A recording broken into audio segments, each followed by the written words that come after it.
खामोशी की गली में यादों का सफर है, दिल की राह गुजर में तेरा ही असर है। आंखों में उदासी, सांसों में धुआं है, ख्वाबों की इमारत वीरान हुआ है।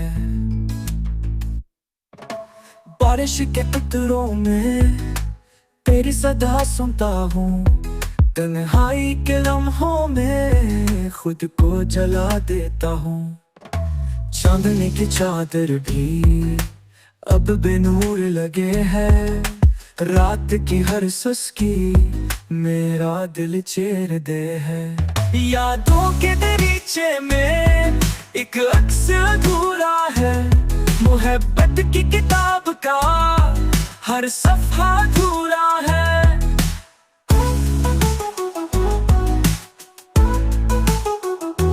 आहट तेरी ढूंढे ये खाली मकान भी, हर गली हर मोड़ पर तेरा ही गुमान भी।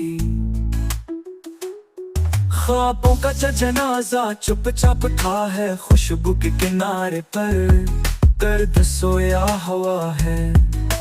हिजर की ये आग बुझती ही नहीं है, प्यार की वो बातें वापस भी नहीं है। मैं टूट के बिखरा सदियों की थकन में, तू दूर हवा क्यों पल भर की लगन में।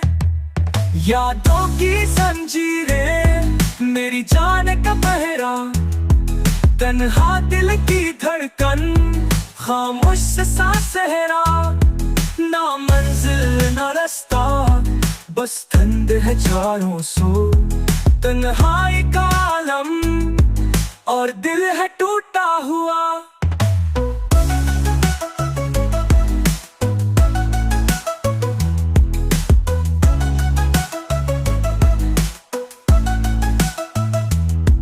अंधेरों में जी लूं ये वक्त की सदा है, मोहब्बत का अंजाम हमने ही सहा है।